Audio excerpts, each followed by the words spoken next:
Bonjour et bienvenue à votre émission d'actualité matapédienne bien branchée. Avant de vous présenter les sujets de cette semaine, voici quelques vidéos amateurs captées lors du Festival d'hiver d'Amqui. Un magnifique exemple de partenariat entre Valdi et la ville d'Amqui. Les travailleurs ont bravé les sauts d'humeur de Dame Nature pour construire un parcours impressionnant et les participants nous ont offert tout un spectacle. Toutes nos félicitations! Cette semaine, Opération Nez Rouge présente son bilan. Le Conseil de la culture du Bas-Saint-Laurent encourage la mise en valeur du patrimoine. Le marché public matapédien revient.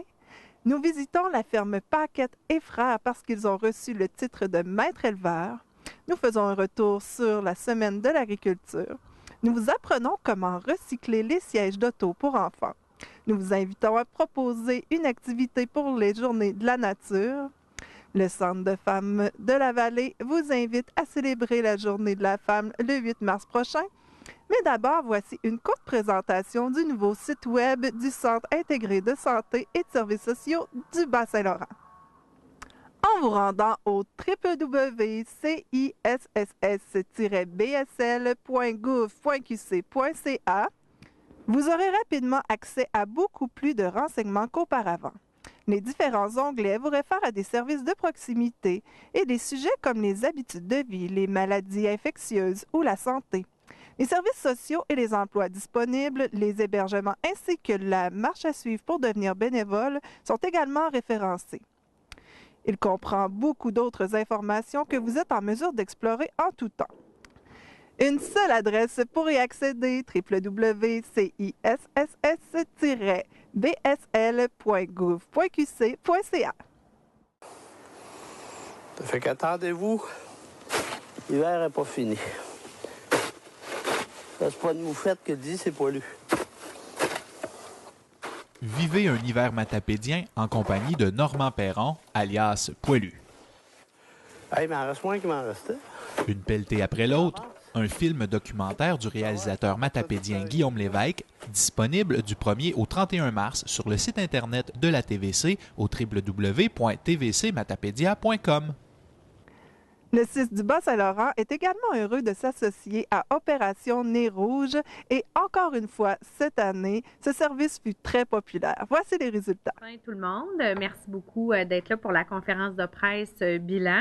C'est vraiment avec un grand plaisir que la Caisse des Jardins Vallée de la Matapédia, encore cette année, s'est associée à Opération Nez Rouge. On était très contents d'être là pour appuyer la population dans une période où on en a besoin, où il y a beaucoup de déplacements sur les routes, puis d'avoir été là aussi à titre de bénévole. Donc, comme on l'avait annoncé, la soirée du 18 décembre, on a formé une bonne équipe de bénévoles de la Caisse des Jardins Vallée de la Matapédia pour accompagner les gens. Ça a été une très grosse soirée parce qu'il y avait beaucoup d'événements aussi à Amqui. Donc, on a fait 63 accompagnements lors de la soirée. Puis, comme je disais, ça a été une soirée remplie d'histoires palpitantes. Entre autres, cette soirée-là, comme on disait qu'il y avait beaucoup d'événements, il y avait Color My Night au centre communautaire. Donc, on a eu des histoires très drôles parce que, premièrement, quand on est rentré dans la salle, il y avait beaucoup de couleurs un petit peu partout, un beau petit jus bleu, ça d'épais dans le fond de la salle communautaire et beaucoup de jeunes qui avaient de la difficulté à trouver quel nez rouge allait avec quelle personne. On était plusieurs équipes à chercher notre personne en criant « Catherine, est où Catherine? » C'est un nom fictif, bien entendu. Donc, finalement, on a tous réussi à trouver les bonnes personnes qu'on venait accompagner et on les a ramenées à bon port. Ça nous donnait lieu à beaucoup de belles rencontres. Puis, ça nous a permis de voir aussi que nos jeunes de la vallée sont très sécuritaires et très conscients parce qu'ils ont utilisé beaucoup Nez Rouge, tant pour se déplacer à la salle communautaire que pour s'en retourner à la maison. Donc, finalement, avec Nez Rouge, ça se termine toujours bien. Le thème de la campagne c'est appliqué pour la vallée de la Matapédia aussi parce que toutes les histoires se sont bien terminées en cette soirée du 18 décembre. Donc, encore une fois, je veux juste remercier les bénévoles parce qu'on l'a vu tout au long de la campagne. On a d'ailleurs sollicité des bénévoles pour qu'il y en ait beaucoup parce que c'est vraiment là-dessus que repose le succès d'Opération Nez Rouge. Les soirées où il y avait moins de bénévoles, il y a moins de raccompagnement. On fait moins de sous aussi pour les organismes qui reçoivent les sous après la campagne d'Opération Nez Rouge. Donc, mon mandat de présidente d'honneur se termine. Par contre, je lance déjà une invitation aux gens pour l'année prochaine. Commencez tout de suite à y penser. Puis, donnez votre nom pour être bénévole. Vous allez passer une super de belle soirée. Puis surtout, vous allez permettre à ce que l'Opération Nez Rouge dans la vallée soit un succès. Donc, merci à tous les partenaires, les commanditaires, les bénévoles. Puis on se dit à l'année prochaine. Donc, bonjour. Tout d'abord, je tiens à remercier Alexis pour son excellent travail de coordonnateur tout au long de l'opération Nez Rouge 2015, ainsi qu'à tous les membres du comité organisateur. En effet, tout a été mis en place pour que l'événement soit un succès sur toute la ligne. Cette année, nous avons effectué 263 raccompagnements, ce qui dépasse notre objectif fixé de 250 raccompagnements. Ça représente une légère diminution comparativement aux 271 de l'an dernier, mais cette baisse n'est pas surprenante puisque nous avions une soirée de raccompagnement de moins. Le résultat est donc satisfaisant. Au niveau monétaire, je suis très heureux d'annoncer que la Fondation Action Santé et la Fondation du CEMEC feront se séparer à part égale un total de 6 000 $ de profit. 42 % de ces sommes proviennent des dons et pourboires et 58 % proviennent des commandites financières. Nous avons également eu de nombreuses commandites de services des entreprises matapédiennes. Donc, félicitations et merci à tous les généreux donateurs, les bénévoles et tous ceux et celles qui ont travaillé de près ou de loin dans l'opération Nez Rouge en 2015. Pour notre fondation, les dons recueillis permettront de continuer notre mission, qui est de soutenir la réussite scolaire, l'implication et le leadership des étudiants, ainsi que le financement de projets éducatifs et entrepreneuriales. Il y a aussi le soutien aux clubs sportifs, qui ne pourrait exister sans la fondation, qui représente plus ou moins 40 % de notre budget cette année. C'est un aspect très important du CEMEC pour attirer de nouveaux étudiants et maintenir la vitalité et le dynamisme au cégep. Merci. Vous vouliez avoir une anecdote, j'en ai vécu une cette année, moi aussi, Nez Rouge. Ça fait plusieurs années que je le fais. Je l'ai fait anciennement avec les clubs Lyon d'Amqui.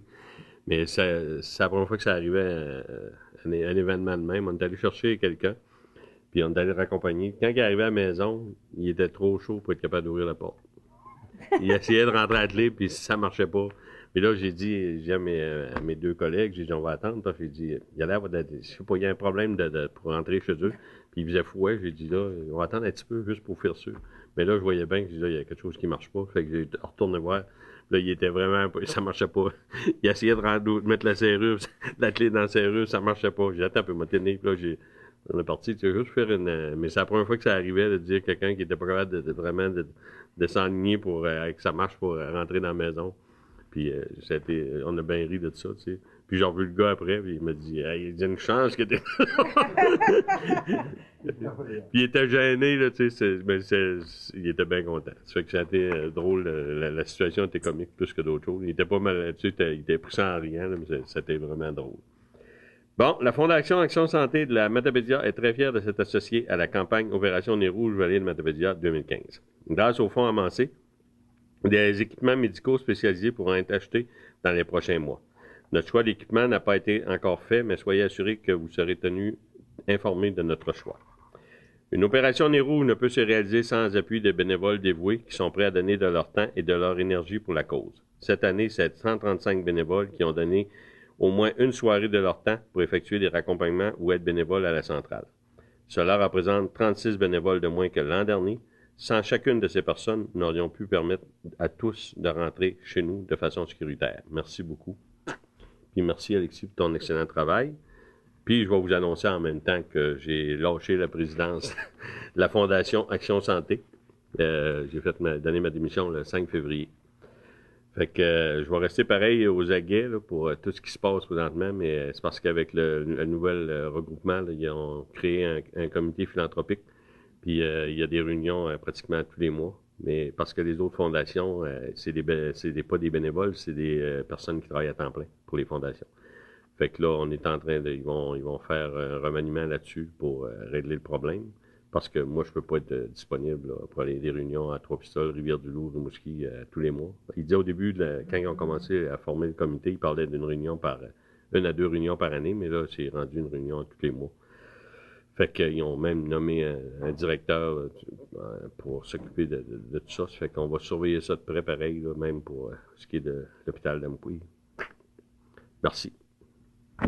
Ça ne m'empêchera pas de rester sur le comité de Nez Rouge. Alors, c'est à mon tour de faire un résumé dans le fond de la campagne. On commençait dans le fond pour dire qu'un peu comme Sébastien l'a dit, cette année, on a fait 8 soirs d'opération comparativement à 9 les dernières années. Ça faisait partie pour ceux qui étaient là l'année passée pas de nos revendications, mais des problématiques qu'on voyait de faire 9 soirs dans un petit milieu comme nous autres. C'était plus difficile parce que ça nous amenait à faire des jeudis, des choses comme ça qui n'étaient pas des soirées très occupées. Fait que c'est certain qu'on était très contents quand Nez Rouge, parce qu'on n'était pas tout seul à le dire, il y avait plusieurs des petites opérations Nez Rouge qui disaient, écoute, 9 soirs, ça demandait beaucoup, surtout quand le calendrier n'était pas tout le temps favorable là, à faire 4 fins de semaine avant Noël. Fait que dans le fond, on était contents, mais ça a entraîné quand même aussi, veut pas, une diminution du nombre, de raccompagnements, en effet. C'est pas nécessairement vrai parce que on avait un objectif de 250 puis on l'a dépassé, mais c'est sûr qu'en 8 soirs, des fois, tu peux faire autant de raccompagnements qu'en 9. On va commencer par remercier les principaux commanditaires d'Opération Nez Rouge. Premièrement, la Caisse des Jardins Vallée de la Matapédia, bien sûr, Rouge FM, la firme Mallette, les restaurants Pastali et Valeurs Mobilières Desjardins. On a également de nombreux commanditaires, comme il a été dit dans la conférence de presse, des commanditaires de services ainsi que d'autres commanditaires qui ont contribué à la réussite de l'Opération Nez Rouge. Puis ces commanditaires-là vont tous se retrouver sur notre page Facebook là, dans les prochains jours. Donc, on les remercie également. Si on regarde les principales forces de la campagne 2015, je parlerai de l'ouverture des bénévoles. Nos bénévoles ont été très ouverts à dire, OK, on a eu des bénévoles de dernière minute qui ont dit, regarde, je serai disponible, je vais le faire. Ça a été quand même très aidant. On a eu quand même on a changé la procédure d'inscription cette année, ce qui fait qu'il y a des gens qui ont dû s'adapter d'inscription par Internet, pas tout le monde qui était à l'aise. Fait que les bénévoles ont fait preuve de beaucoup d'ouverture, puis ça a été très apprécié, on les remercie. Puis également, moi, je tiens à remercier le comité organisateur, parce que veut pas, ça fait quelques années qu'on travaille ensemble, et ça paraît quand un comité qui est organisé, puis qui sait qui sait comment on travaille, puis il sait déjà dans quoi qu'on s'embarque, ben c'est sûr que c'est aidant. Je pense que c'est une des principales forces de la campagne. Pour ce qui est des diminutions, vous avez remarqué, là, on a quand même une diminution au niveau du nombre de bénévoles qui est quand même importante, de 36 bénévoles, puis on a une diminution des soirées, puis également, au niveau des commandites, on a un petit peu moins cette année, pas des commandites, mais du montant là, qui est remis aux fondations. On peut l'expliquer par quelques facteurs. Premièrement, le contexte économique actuellement est quand même quelque chose qui n'est pas évident ces temps-ci. Fait que c'est sûr que d'aller chercher des commanditaires, vous en parlerez à toutes les organisations qui vont chercher des commanditaires. C'est une situation qui est moins facile que dans les dernières années. Fait que c'est certain qu'à un moment donné, les gens priorisent. Fait que je pense que c'est correct d'avoir, dans le contexte, eu un bénéfice de 6 000 pour les deux, ensemble pour les deux fondations. C'est quand même très, très bon. Également, il y a eu moins de disponibilité de bénévoles cette année. Des organisations que dans le contexte, cette année, ça ne donnait pas de faire des équipes. Fait que c'est certain qu'à coup de 3, tu sais, si une organisation faisait 3-4 équipes, on vient de régler déjà 12 bénévoles de moins. Là. Pourquoi on a moins de bénévoles? Je pense qu'il y a eu ce contexte-là cette année. Il y a eu beaucoup de, comme vous parliez du 18, Mme Paquin, vous parliez du 18 de décembre, mais quand toutes les parties sont en même temps, c'est certain que dans la grosseur de la vallée de la Matapédia, s'il y a 8 parties en même temps, ces 8, les 8 parties vont chercher quand même un nombre de gens importants qui ne peuvent pas être bénévoles de l'Opération Nez Rouge en même temps. C'est assez dur d'être sur le party puis être en même temps sur Opération Nez Rouge. En fait, je vais reprendre ma phrase, c'est super facile d'être sur le party et de faire Opération Nez Rouge en même temps, parce qu'avec Opération Nez Rouge, ça finit toujours bien, mais être sur le party avec de l'alcool et Opération Nez Rouge, ça se fait pas bien.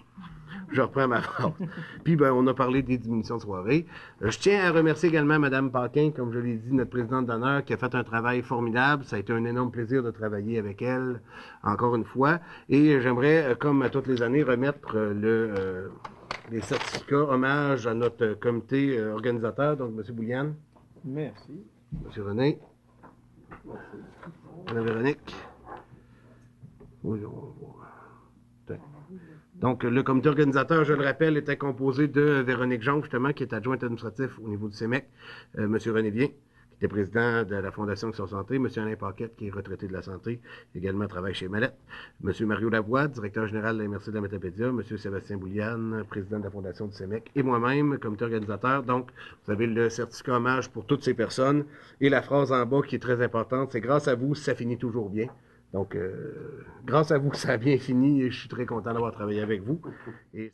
L'Auberge Beau Séjour d'Amqui, c'est bien plus qu'un restaurant avec ses menus midi et sa table gourmande du soir. C'est des soirées thématiques pour vos fêtes privées.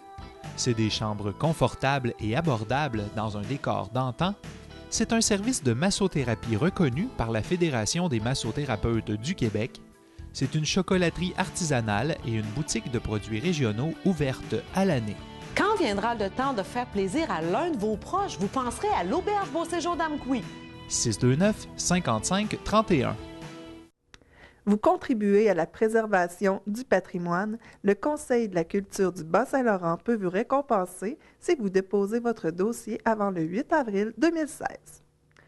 Pascal, on va parler du prix du patrimoine qui revient pour une 10e année. C'est quoi au juste et ça s'adresse à qui?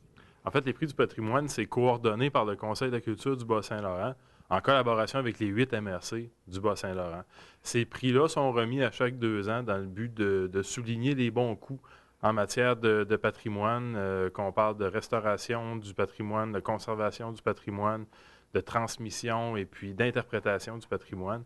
Donc, c'est toutes ces choses-là qui sont soulignées dans le cadre des prix, donc des projets de rénovation de bâtiments, de restauration d'objets anciens, de mise en valeur de collections, de photographies, de panneaux d'interprétation, d'exposition. Tout type de projet qui touche au patrimoine peut être mis en valeur. Puis ça s'adresse autant aux individus, aux propriétaires privés de bâtiments, qu'aux organismes, qu'aux municipalités qui voudraient déposer. Donc c'est vraiment tout le milieu matapédien qui est concerné puis qui a l'occasion de faire voir leur réalisation en matière de patrimoine. Puis comment ils peuvent s'y prendre exactement? En fait, il y a des différentes documentations qui sont disponibles au niveau du site Internet du Conseil de la culture qui peuvent aussi être accessibles par mon entremise. Donc, je peux transmettre les documents aux organisations ou aux individus qui voudraient déposer un dossier. Ce pas des dossiers qui sont très compliqués. Il y a quelques questions. On doit présenter un peu quelles interventions on a faites pour mettre en valeur le patrimoine dont on est responsable. Et puis, il n'y a aucun coût rattaché à ça. Ensuite de ça, l'étape suivante, c'est qu'il y a un jury local qui va se réunir, qui va évaluer les dossiers à l'échelle de la Matapédia, qui va en sélectionner dans chaque catégorie pour les nommer lauréats au niveau local et ensuite les faire monter au niveau régional. Donc, à ce moment-là, il va y avoir un autre jury au niveau du Bas-Saint-Laurent qui va se prononcer sur les projets les plus méritants, si on peut dire, à l'échelle du Bas-Saint-Laurent. Et il y a une autre catégorie cette année. Oui, en fait, la grosse nouveauté des prix du patrimoine, qui a eu quelques changements par rapport à la dernière édition, c'est que cette année, il y a un prix particulier au niveau des paysages. Donc, les organisations ou les gens qui auraient fait des interventions pour des parcs, pour des sites naturels, pour mettre l'accent sur un beau paysage, sur le patrimoine naturel qui nous entoure. Donc, il y a un nouveau prix cette année qui peut être remporté. Et puis, les organisateurs, récemment, il y a quelques jours, me disaient que ce prix-là en particulier suscitait beaucoup d'engouement cette année. C'est des choses dont on entend parler de temps à autre, la protection du paysage, le Conseil de la culture est de plus en plus impliqué là-dedans. Donc, c'était une occasion, par l'entremise des prix du patrimoine, de souligner les belles réalisations à ce niveau-là. Et ça représente quoi comme prix quand on participe? En fait, c'est vraiment des prix qui sont honorifiques. On vient souligner les réalisations. Il n'y a pas un gros chèque de 2000 $ attaché à ça au bout du compte, mais il y a souvent pour les participants, c'est la fierté de montrer la réalisation qu'ils ont faite, de montrer à quel point pour eux le patrimoine c'est important, puis à quel point ils ont voulu le mettre en valeur et le diffuser. Donc, il y a beaucoup de fierté qui sont reliées à ça. Il y a un espèce de petit gala qui est organisé l'automne prochain. Cette année, ça va être dans le Kamouraska, où tous les finalistes locaux se réunissent, puis il y a une cérémonie de présentation des projets, puis la remise des prix régionaux. Donc, il y a cet événement-là qui a lieu. Et puis, il y a un trophée, une œuvre d'art qui est produite par un artiste du Bas-Saint-Laurent qui est remis à chaque gagnant dans chaque catégorie au niveau régional. Donc, c'est vraiment pour montrer ce qu'on a fait, qu'on participe au prix du patrimoine. C'est pas parce qu'il y a un méga chèque au bout du compte. Puis évidemment, nous, du côté de la MRC, on met en valeur les gagnants, on va faire circuler l'information, on veut les féliciter, on veut les faire connaître pour peut-être inspirer d'autres personnes à mettre en valeur le patrimoine, puis peut-être à se présenter dans une prochaine édition des prix. Ça aide à faire la promotion aussi de notre belle région. Oui, exact, parce que le patrimoine, c'est une grande partie, c'est une partie intégrante de ce qu'on a à montrer, de ce dont on a à être fier dans la Matapédia. Donc, les prix du patrimoine, une fois ou 2 ans, sont une occasion plus formelle, plus officielle de le souligner puis de le faire connaître et reconnaître. Et si un individu ou un organisme veut avoir un peu d'aide là, pour pouvoir bâtir son dossier, est-ce qu'ils peuvent te contacter directement? Absolument, ça va me faire plaisir de leur donner un coup de main, de les aligner un petit peu dans la construction de leur dossier pour que ce soit le plus complet et le plus solide possible. Ils ont simplement à me contacter au service de développement de la MRC de la Matapédia au 629-2053. Je suis au poste 1136. Ils peuvent aussi venir nous voir au 4e étage de l'école Sainte-Ursule, communiquer avec moi par courrier électronique. Il y a 1001 façons de me joindre. Merci. Merci. Un bel exemple de préservation du patrimoine, c'est la maison Odilon-Vallée d'Amqui. Justement, les administrateurs provisoires de l'Association Arts et Artisanat de la Matapédia vous invitent à leur assemblée générale de fondation qui aura lieu vendredi le 11 mars prochain à 19h à la maison d'Odilon, 154 boulevard Saint-Benoît-Ouest, Amqui. L'organisation y convie tous les matapédiens et matapédiennes ayant à cœur les arts et l'artisanat, ainsi que ceux et celles qui souhaiteraient devenir membres de l'association. Les instigateurs du regroupement souhaitent ainsi réunir les artistes et artisans de la Matapédia et favoriser la diffusion de leurs œuvres et créations. Bonne nouvelle pour tous les adeptes de produits régionaux, le marché public matapédien sera de retour cette année avec bien des nouveautés. Francis, le marché public matapédien a pris un temps d'arrêt l'an passé, mais qu'est-ce qui s'est passé pendant tout ce temps-là? Parce qu'il s'est passé beaucoup de choses. Ben oui, effectivement, on avait décidé de prendre une pause pour mettre les choses en place, réfléchir à de quelle façon est-ce qu'on voulait avoir notre marché public dans la Matapédia. Et puis, on n'a pas arrêté, on n'a pas chômé pour autant. Le conseil d'administration s'est rencontré là, à quelques reprises, puis on a même organisé au mois de novembre dernier, le 21 novembre, un déjeuner-conférence avec la conférencière Hélène Raymond, que les gens qui écoutent Radio-Canada connaissent sûrement, là, elle est chroniqueuse, entre autres, à Bien dans son assiette. Et puis, l'objectif du déjeuner-conférence, c'était d'élargir la réflexion à plus large que juste le conseil d'administration.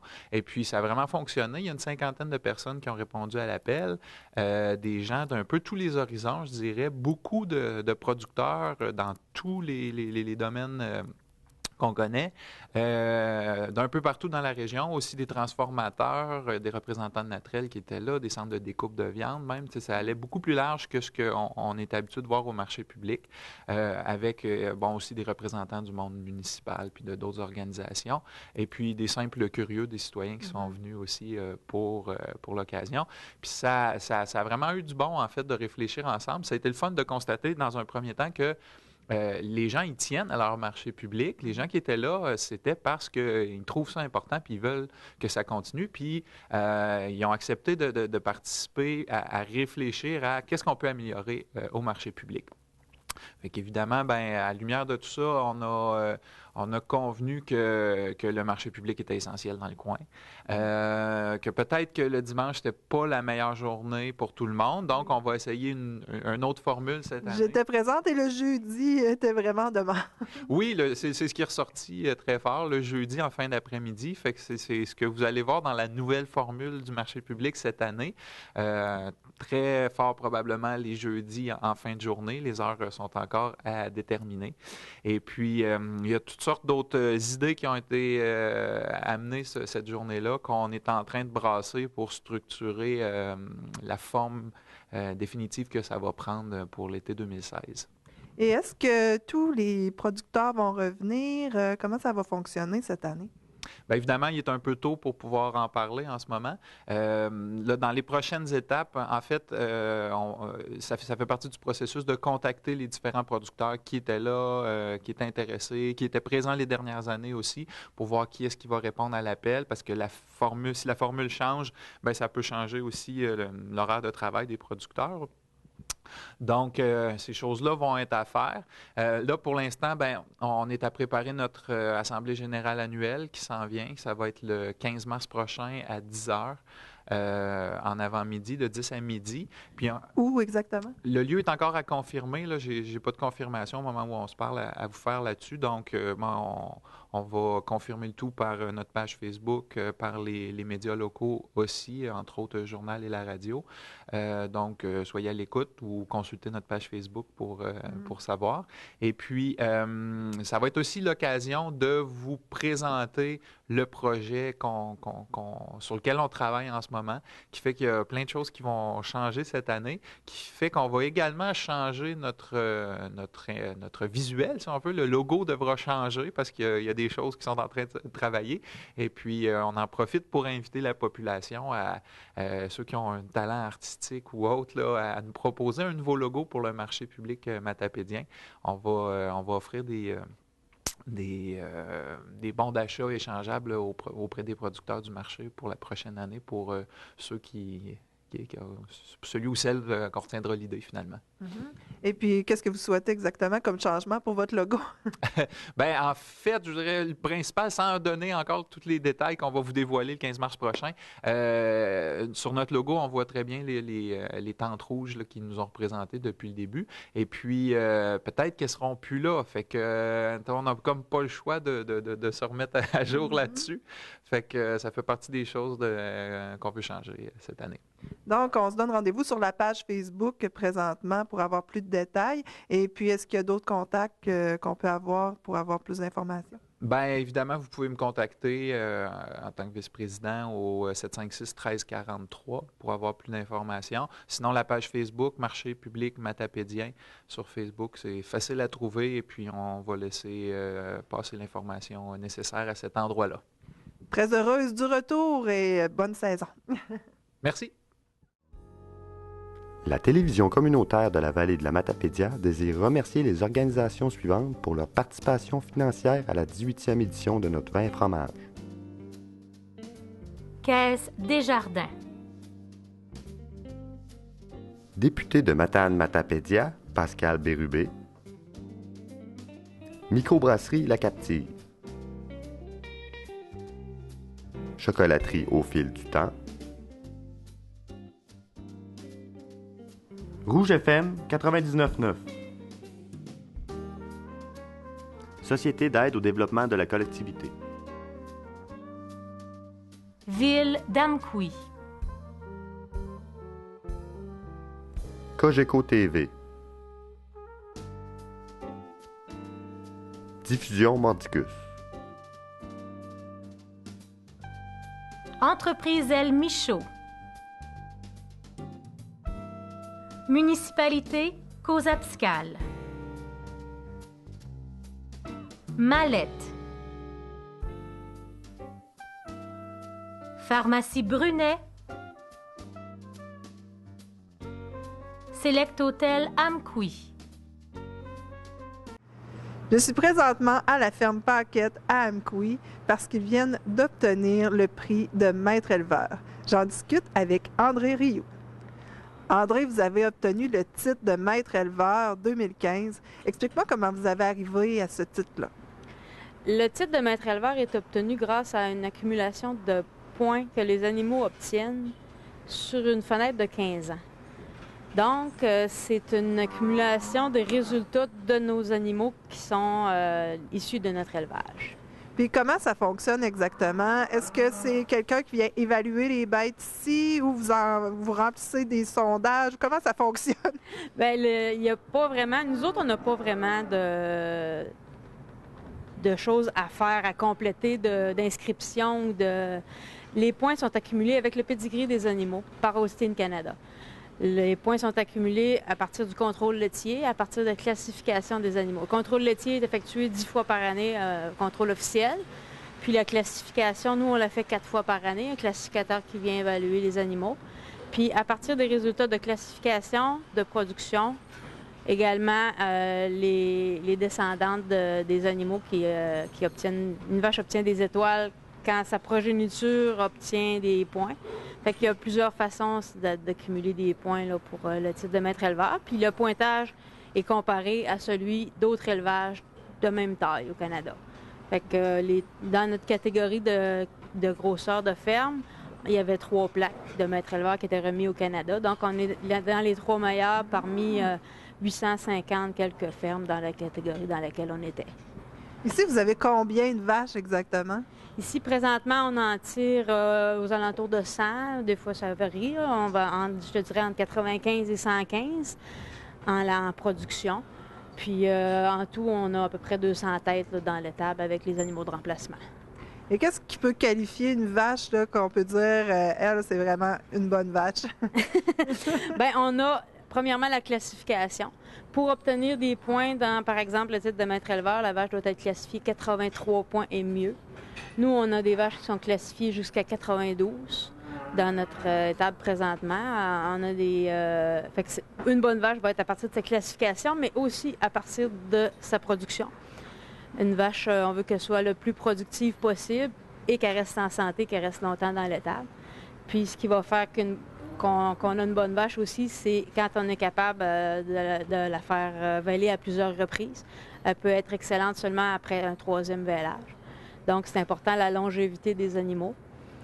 Puis, c'est pas tout qu'elle soit productive, il faut qu'elle reste en santé. Fait que c'est tout ça qui est évalué là, dans le pointage de maître éleveur.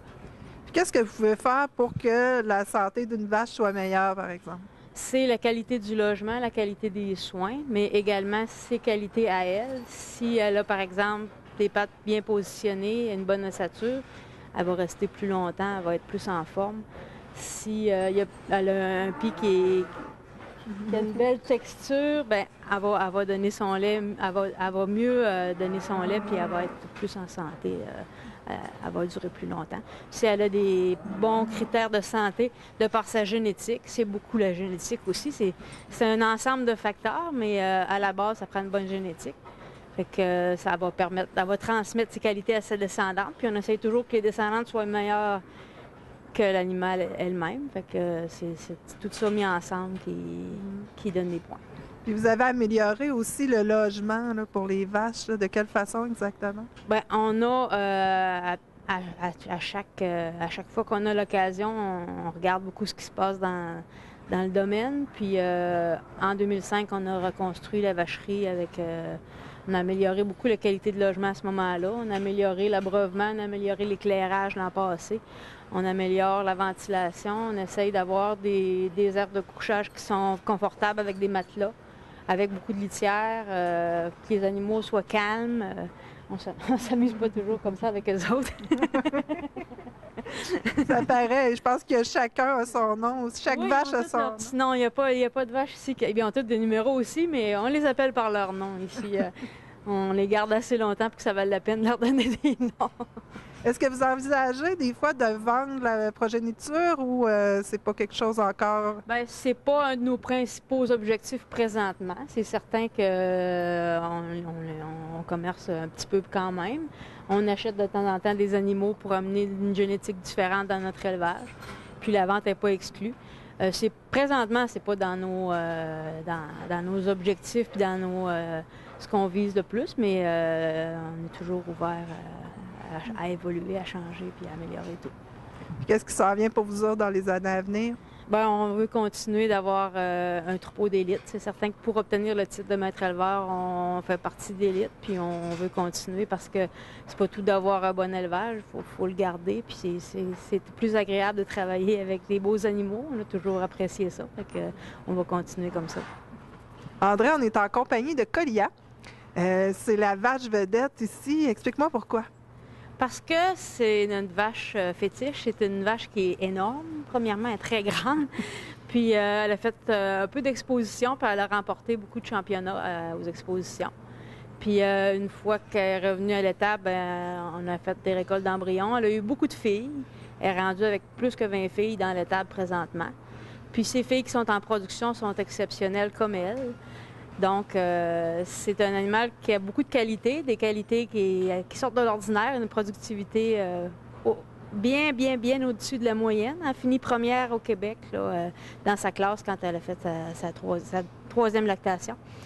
Puis là, présentement, ces filles ont des belles qualités parce qu'elle a déjà 4 étoiles dans son pédigree. Elle est classifiée excellente, 92 points. C'est la plus haute classification présentement qu'on a dans l'étable. On en a eu quelques-unes des 92, mais on les compte sur les doigts d'une main. Fait que c'est notre chouchou. Ben, c'est des genre de vaches que d'autres éleveurs voudraient s'arracher.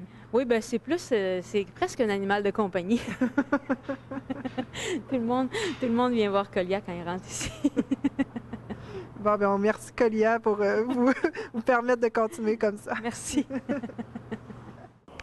Il ne suffit pas d'accorder des prix aux agriculteurs pour les rendre heureux. Les organisateurs de la Semaine de l'agriculture veulent y contribuer en les rassemblant pour socialiser et aussi acquérir de nouvelles connaissances. Jackie, du 8 au 12 février, c'était la Semaine de l'agriculture qui revient depuis bien des années. Qu'est-ce qui s'est passé de spécial cette année? C'était qui les invités, tout ça? Bien, c'était la 4e édition cette année, donc on était quand même fiers là, de se rendre jusqu'à une 4e année. Cette année, notre invitée conférencière, c'était Madame Marie-Paul Ross. Donc, ça a été une grande participation. Elle a fait une conférence lors du brunch, le mardi, le 9 février. Ensuite de ça, elle a donné 2 formations le lendemain. Celle pour être un entrepreneur épanoui. Puis le soir, en soirée, c'était pour les couples, le couple au travail. Puis je te dirais qu'au brunch, cette année, on a eu plus de participants que les autres années.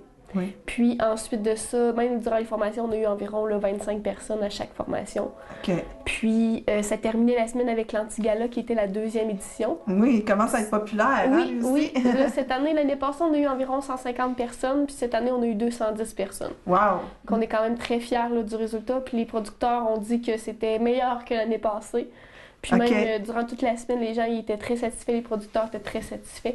Donc on peut dire que ça a été une belle réussite là, cette année encore. C'est quoi qui se passe durant l'Antigala exactement? L'Antigala, c'est vraiment... On vient présenter des côtés humoristiques de la relève agricole, on vient présenter des catégories loufoques. C'est-à-dire qu'il y a des gens qui sont nominés, il y a un sondage qui est en ligne, puis les gens vont répondre à celui, par exemple, qui est le premier dans le champ, la veuve de chasse. Okay. Ensuite de ça, à chaque gagnant, il y a vraiment un vidéo qui est présenté de la relève. C'est qui cette personne-là? Ça vient valoriser le côté agriculture aussi. Puis à la fin du gala, il y avait aussi des catégories plus honorables, comme le transfert en établissement. Il y a des gens qui ont été nominés, ceux qui se sont démarqués dans leur production. Puis il y avait aussi la catégorie intervenant de l'année, où c'est Valérie Simard, d'ailleurs, du MAPAC qui l'a remporté. Puis je le souligne parce que c'est quand même un beau prix. Donc c'est surtout ça l'Antigala. C'est aussi une soirée où que les gens peuvent se mettre beau, peuvent sortir leur grande tenue parce que c'est quand même un événement spécial. De se rassembler aussi. Oui, c'est ça. Cette année, c'est pas toujours évident. Ça sert aussi à briser l'isolement.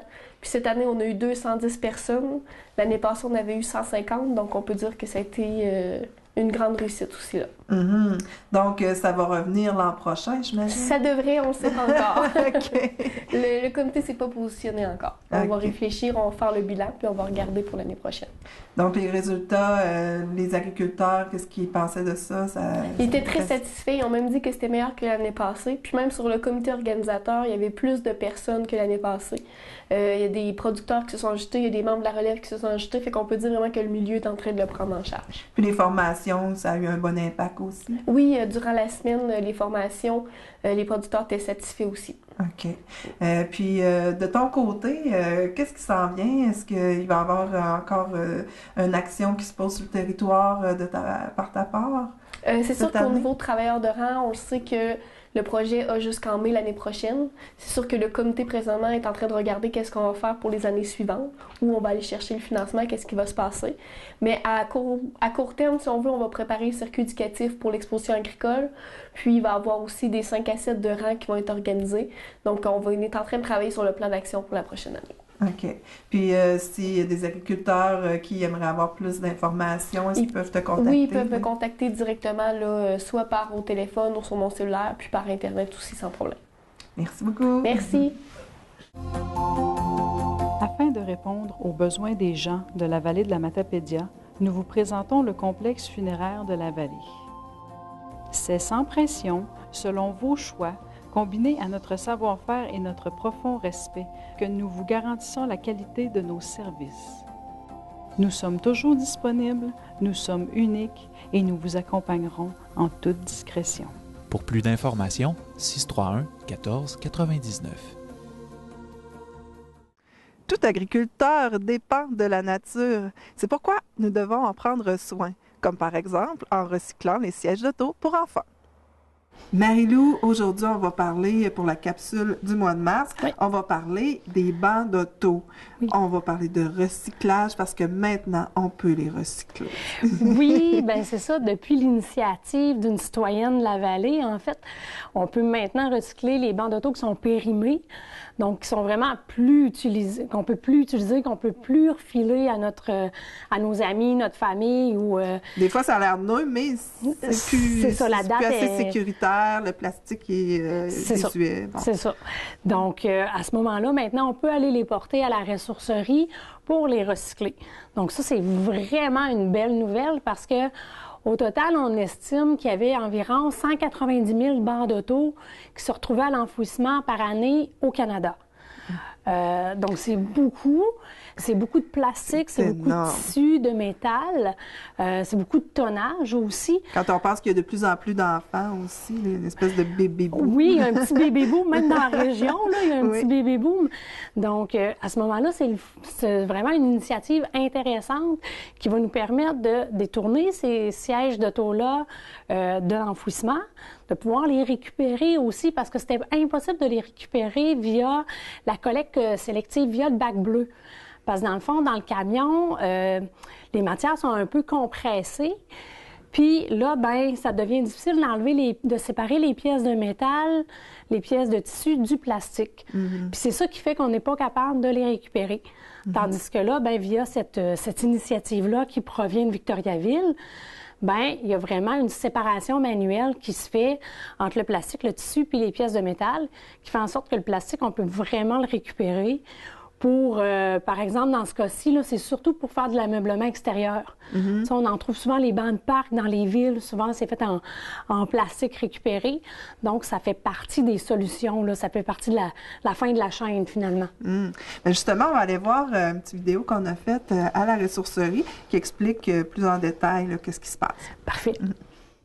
Amélie, on est ici parce que, c'était épouvantable d'envoyer tous les sièges d'auto à l'écosite, puis eux, ils envoyaient ça carrément à la dompe. Et puis, ça, c'était juste à cause que c'était difficile à démonter. Mais il y a un monsieur que tu as entendu parler qui... dans un article de journal qui était paru dans la Nouvelle Union. Dans le coin de Victoriaville, c'est ça, cet article-là est sorti. Donc, j'ai rapidement réalisé que l'idée qu'on nous véhiculait que les sièges d'auto ne pouvaient pas être recyclés, c'était faux, en fait, parce qu'il y avait un projet pilote qui était en train de se démarrer dans le coin de Victoriaville. Puis, ce monsieur-là, quand moi j'ai vu son article, il lançait un appel à tous à participer, à envoyer les sièges d'auto parce qu'en fait, on était capable de les recycler. La seule chose qui manquait, c'est un intermédiaire pour préparer les sièges d'auto au recyclage. Ça prenait un recycleur qui allait accepter de lancer ce projet pilote-là. Donc, Puis ce monsieur-là, c'est qui? Là? Pourquoi lui a décidé de faire ça? Ça part d'une initiative citoyenne. Le monsieur, c'est vraiment un projet personnel. Il s'est donné comme défi de ne plus enfouir toute cette quantité de sièges d'auto qu'on voit qui peuvent être accumulés chaque année, comme on avait noté. 190 000 sièges d'auto au Canada peuvent être enfouis à chaque année. Donc, c'était vraiment dans son idée, dans la façon qu'il me l'a exprimé, c'était de changer les choses par lui-même, de ne pas attendre que les compagnies décident de recycler, de ne pas attendre que le gouvernement fasse le mouvement, ça part à la base citoyenne. Et c'est ça qui est inspirant avec ce monsieur-là. Il a vraiment travaillé pendant plusieurs années à essayer d'élaborer sa façon de faire, de se créer un réseau de contacts. Arriver du jour au lendemain, comme nous, on vous le présente, c'est pas, ça se fait pas comme ça, là, recycler un siège d'auto. Il y a eu un travail de fond. Puis ce monsieur-là l'a réussi avec chapeau parce qu'il s'était donné comme défi, justement, de ne plus enfouir les sièges d'auto, avec la volonté. Qu'est-ce qu'il fait de plus pour pouvoir les recycler? Lui, le monsieur, justement, on a accès à une vidéo en ligne que récemment a été publiée au mois de janvier et il nous montre un peu sa façon de faire, c'est qu'il a besoin d'outils. Parce que juste mettre un bac, un siège d'auto dans le camion de recyclage, le bac bleu, on pourrait pas parce que on peut le montrer ici un peu peut-être pour la caméra, mais il y a des pièces de métal qui sont fixées. Donc, ça fait que quand on arriverait au centre de tri, on peut pas écraser, pacter puis envoyer ça à la broyeuse. On risquerait de briser finalement la machine qui déchiquette le plastique, qui le transforme. Donc là, ça prend c'est ça, une organisation pour les démanteler, les déshabiller, enlever les tissus, enlever le métal, toutes les petites pièces. Et donc, c'est ça. Mais lui, est-ce qu'il fait ça seul chez lui, dans son garage? Ou Étonnamment, ça a été ça pendant plusieurs années. Il a cumulé par un réseau de contacts. Les gens allaient le porter dans les points de chute, comme des ressourceries, les écosites. Il allait porter les gens localement. Tranquillement, ça a pris naissance. Les gens commençaient à savoir que dans le coin de Victoriaville, il y avait un monsieur qui voulait faire ça. Donc, lui, il entreposait ça dans son hangar et à mesure, il prenait sa drill, dévissait les pièces de métal et pendant toutes ces années-là, il a cumulé plusieurs centaines, près de même 1000 en ce moment, sièges d'auto. Puis ça vaut des tonnes au dépotoir, donc qui ont été détournés. Donc, c'est ça, c'est très positif. Puis, qu'est-ce qu'il fait ensuite avec ces sièges d'auto qui sont démontés? C'est ça. Ils ont lancé un projet pilote de récupération, ensuite de transformation. Ça veut dire que là, l'entreprise qui fait le recyclage a déjà la machinerie pour le faire. Donc, ils les mettent dans une genre de broyeuse.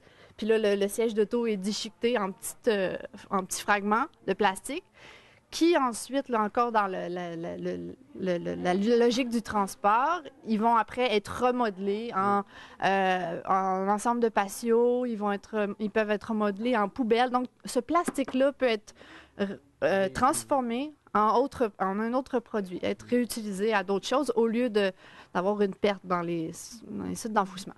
Puis toi, ensuite, quand tu as vu ça, tu as dit, bon, j'approche de la ressourcerie, Martin devrait pouvoir m'aider. Oui, donc c'est ça. J'ai fait une approche avec la MRC, avec la Régie intermunicipale de la Métis et la Matapédia. J'ai fait une approche avec Martin Bérubé. On était vraiment en recherche. Je recherchais des gens qui voulaient participer. Et Martin, il a vraiment eu la gâchette. En fait, il a eu vraiment l'intention rapide. Il a compris la problématique. Il a vu que nous, c'est sûr, la seule chose qui manquait, c'était un point de dépôt dans la région, parce qu'en fait, le recyclage, tout est déjà organisé dans le coin de Victoriaville. Nous, la seule chose, ça nous prenait un endroit où venir porter ces sièges d'auto-là pour offrir le service dans la région.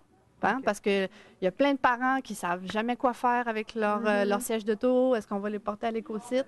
Mais maintenant, on le sait, on peut aller les porter à la ressourcerie, puis c'est en grande part grâce à la participation de Martin. Martin, toi, est-ce que c'est une grosse implication pour toi de t'occuper de ça? Bien, grosse implication ou pas, je pense que l'important, c'est pas la mesure à laquelle on le fait, mais c'est l'intention aussi qui est importante pour notre communauté. Le fait de recueillir ces sièges d'auto-là, l'objectif, c'est d'éliminer le plus possible des articles dans les sites d'enfouissement. Et puis, notre mission fait partie de ça aussi. Et puis, je pense que c'est une belle initiative que Mme Émilie Robillard a faite, là, puis qui nous a sollicité au niveau de notre organisation. Et puis, les parents qui veulent savoir si leur siège d'auto est désuet ou pas, comment ils font pour le savoir? Bien, la première des choses, c'est qu'ils peuvent aussi prendre le siège d'auto puis le virer en arrière. Souvent, l'information est gravée soit dans le plastique ou ils ont une étiquette en particulier, comme dans ce siège d'appoint-là ici pour automobile, ou encore, c'est ça, ça fait qu'on le voit ici, la date qui est 2013, le 6 février 2003. Fait qu'on voit qu'il y a pas mal plus que 10 ans, donc il est non conforme. La raison pour laquelle il y a des dates, c'est parce que ça nous prend une date d'expiration, OK, au niveau légal. Les sièges d'auto, bien souvent de fois, ils ont une durée de vie de 5, 7 ou 10 ans, tout dépendamment justement de la compagnie qui fabrique le siège d'auto. La raison particulière aussi, c'est qu'avec le temps, un siège fait en plastique, le plastique, il subit une transformation avec le soleil ou quoi. C'est ça. Et puis à ce moment-là, le plastique devient plus friable, plus facile et fragilisé. Fait que dans le fond, c'est pour cette raison-là qu'on les élimine du marché. Mhm. Et puis ensuite, quand les personnes sont venues porter ça ici, vous, tout ce que vous avez à faire, c'est expédier ça à Victoriaville? Ou... Nous autres, dans le fond, l'objectif, c'est de les récupérer et récupérer le plus possible de sièges d'auto ici dans notre communauté. Alors, on les entrepose et puis quand il y a un nombre assez suffisant, à ce moment-là, la personne qui est à Victoriaville, M. Filion, ben, il va venir justement chercher ces sièges d'auto-là. Okay. Donc, c'est pas trop de travail nécessairement, c'est plus d'avoir l'endroit pour pouvoir les entreposer. Oui, effectivement. Fait que pour nous autres, dans le fond, c'est simplement de recueillir les sièges d'auto, de les entreposer dans un endroit, et puis par la suite, bien, lorsque la personne va venir les chercher, bien, on va les manipuler. Fait que pour nous autres, ça ne demande pas trop de travail. C'est pas C'est sûr que ça peut être une petite charge additionnelle, mais je pense que c'est un plus aussi pour notre MRC et puis pour l'objectif, justement, de diminuer les matières dans les sites d'enfouissement. Donc, s'il y a des gens qui veulent avoir plus d'informations à ce sujet-là, est-ce qu'ils peuvent vous contacter directement à la ressourcerie? Oui, effectivement. Il y a plusieurs façons de nous contacter. Il y a soit par téléphone, le 418-629-6777, ou encore utiliser notre page Facebook, la ressourcerie de Matapédia. Fait que ça va lui permettre de voir un petit peu le fil d'actualité, où est-ce qu'on en est rendu, que ce soit au niveau des sièges d'auto ou encore dans différents projets de développement qu'on a au niveau de notre organisation. Ou encore, les gens peuvent aussi nous envoyer un courriel à ressourcerie de la Matapédia, à commercial-globetrotter.net. À ce moment-là, ils peuvent être abonnés à notre petit newsletter qui s'appelle la ressourcerie, l'info-ressourcerie, pardon. Okay. Fait que c'est intéressant, puis ça donne un suivi. En plus d'avoir le Facebook, bien, ils vont avoir aussi un email directement dans le courriel. Mais félicitations pour cette belle initiative et on va aller voir le petit vidéo. Oui. Bonjour, François Filion pour la récupération de sièges d'auto pour enfants que je démonte afin qu'ils puissent être recyclés pour le plastique. C'est important de savoir qu'on doit les apporter à des points de dépôt pour une collecte sélective parce qu'ils ne pourront pas être récupérés ni dans le bac vert ni dans le bac gris parce qu'ils vont être compressés puis on ne pourra plus les démonter par la suite. Fait qu'à ce moment-là, avec de simples outils, je peux venir à bout de tout démonter n'importe quelle sorte de siège. Puis à ce moment-là, j'aimerais ça avoir la participation des gens de la population d'un peu partout au Québec pour rendre ce projet-là innovateur. Merci beaucoup. Donc, Marie-Lou, à la suite de cette vidéo-là, on peut voir que une initiative citoyenne, mais qu'est-ce que ça donne? Bien, c'est ça, en fait, j'ai envie de dire. Bien, tu sais, si les gens ont des bonnes idées, si les gens pensent avoir des pistes de solutions, parce que des fois, oui, on le sait, on a certaines problématiques, puis on essaie de trouver des solutions. Fait que c'est le fun de se faire rappeler, en fait, les problématiques, mais c'est intéressant aussi quand les citoyens arrivent avec des pistes de solutions. Oui. Puis, si les gens en ont des pistes de solutions, si des gens ont des belles initiatives, bien, qui nous contacte, à ce moment-là, on va pouvoir regarder les possibilités, voir mettre des projets pilotes en place, voir est-ce qu'économiquement, on est capable de le soutenir, oui. Puis, est-ce qu'environnementalement, c'est une bonne action à faire. Oui. Puis, bien, c'est ça, j'ai juste envie de dire, bien, si les citoyens ont des idées, qui me contactent à la MRC. Au lieu de dire, ben moi, je ferais ça à leur place, puis ben c'est le temps de le dire. C'est ça. C'est un peu pour ça, dans le fond, que moi, j'ai les oreilles, tu sais, j'essaie d'avoir les oreilles le plus ouvertes possible pour aller chercher ça, puis faire du pouce là-dessus. Tu sais, dans le fond, cette initiative-là va vraiment permettre à la Matapédia d'atteindre plus facilement ses objectifs qui sont de diminuer constamment de l'enfouissement, la quantité de tonnage qu'on envoie à l'enfouissement. Fait que ça, c'est une belle initiative qui cadre directement dans le plan de gestion de matières résiduelles, qui fait en sorte qu'on est capable de développer la Matapédia, puis de dire, bien, on est capable d'être dynamique, nous aussi, on est capable de mettre des choses en place, de changer les choses. Puis, bien, c'est ça. J'ai juste envie de dire aux gens de nous appeler s'ils ont d'autres bonnes idées comme ça. Puis tes coordonnées, c'est toujours les mêmes? Oui, c'est toujours à la MRC au 629-2053, poste 1122, ou par courriel au ml.leblanc@commercial-mrcmatapédia.qc.ca. Merci beaucoup. Ben, ça me fait plaisir. Si chacun fait sa part pour préserver la nature, tout est possible. Vous pouvez même organiser une activité entre le 20 et le 23 mai 2016 et faire connaître notre belle région. Les Journées de la nature vous invitent à redécouvrir la magie de la nature. Sortez dehors, ouvrez grand vos yeux et laissez-vous surprendre. Découvrez les activités dans votre région sur le site journéedelanature.com, une initiative de la Fondation David Suzuki. Rendez-vous à www.journéedelanature.com pour tous les détails. Une autre journée sera soulignée par le Centre de femmes de la Vallée. C'est bien sûr la Journée de la femme le 8 mars prochain.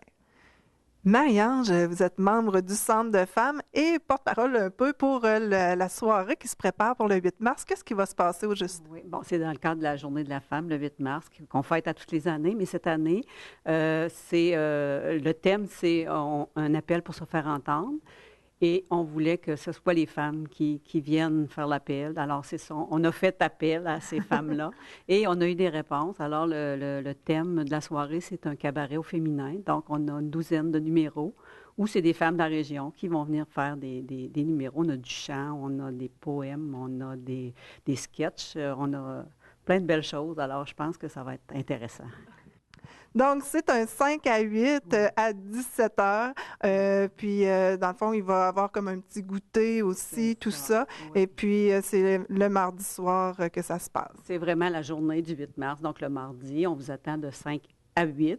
Il y aura effectivement un goûter qui ne sera pas un souper, mais qui va avoir un goûter. Il y aura du café, du thé, des boissons chaudes. Et on vous attend en grand nombre pour venir fêter avec nous. Je crois que tout est gratuit en plus. Tout est gratuit, oui. Alors, c'est pas ça qui vous empêche de venir. On va avoir un bel accueil, je crois. Merci beaucoup. Bienvenue. À la prochaine, au 8 mars.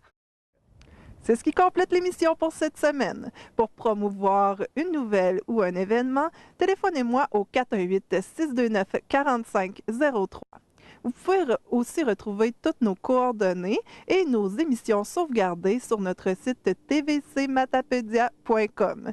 Vous verrez qu'il a une nouvelle présentation et nous vous révélerons toutes les nouveautés prochainement. Sur ce, je vous souhaite une excellente semaine et la meilleure des chances au Télébingo ce dimanche à 12h30. La télévision communautaire de la vallée de la Matapédia désire remercier les organisations suivantes pour leur participation financière à la 18e édition de notre vin fromage. Didier Dodge Chrysler. Centre Jardin Maurice Bélanger. Transport Jacques Couturier. Autobus Bouchard et Filles. Clérobec. Clinique dentaire Pion et Dupéré. Club optimiste d'Amqui. Caisse des mutualistes. La coop matapédienne. MRC de la Matapédia. Ambulance AMS. Les cuisines Liseroy. La friperie de la Rivière. Meubles Pierre Bergeron. Conciergerie d'Amqui. Informatique Bar-Est assure l'entretien du parc informatique de votre TVC. Informatique Bar-Est offre un service informatique résidentiel, commercial et industriel.